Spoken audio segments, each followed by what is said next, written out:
ঢাকা বিশ্ববিদ্যালয়ের সাবেক উপাচার্য অধ্যাপক ডক্টর মশরু আরিফিন সিদ্দিক মারা গেছেন। ইন্না লিল্লাহি ওয়া ইন্না ইলাইহি রাজিউন। বৃহস্পতিবার রাত 10:45 ইব্রাহিম কার্ডিয়াক হাসপাতালে শেষ নিঃশ্বাস ত্যাগ করেন তিনি। তার মৃত্যুতে শোকস্তব্ধ শিক্ষার্থী, সহকর্মী ও শুভানুধ্যায়ীরা। তারা বলছেন, সজ্জন ব্যক্তি হিসেবে আরিফিন সিদ্দিক মানুষের মাঝে বেঁচে থাকবেন। আজ বাদ জুমান জানাজার নামাজের পর ডক্টর মশরু আরিফিন সিদ্দিককে রাজধানীর আজিমপুর কবরস্থানে মা বাবার কবরে দাফন করা হবে। রিয়াজ ইসলামের রিপোর্ট।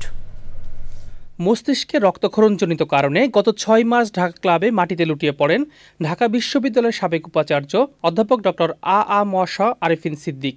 এরপর প্রায় 1 সপ্তাহ হাসপাতালে চিকিৎসাধীন থাকার পর বৃহস্পতিবার অবস্থার অবনতি হলে তাকে নেওয়া হয় আইসিইউতে। রাত 10:45 না ফেরার দেশে চলে যান গুণী এই মানুষটি।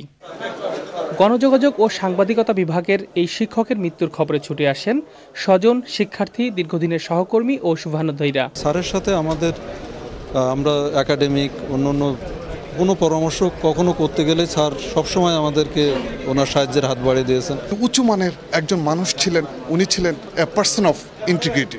রাত 2-3টে পর্যন্ত সে অফিস করেছে বাসায়, কাউকে সে ফিরায় দেয়নি এবং সবার সমস্যার সমাধান করেছে।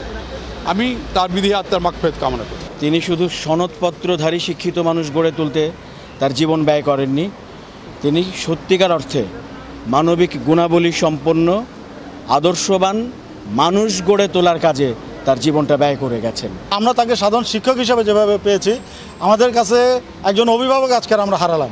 ডক্টর আরিফিন সিদ্দিকের জানাজা ও দাফনের সময় গণমাধ্যমকে জানান তার ভাই সাইফুল্লাহ সিদ্দিক ও আতিকুল্লাহ সিদ্দিক।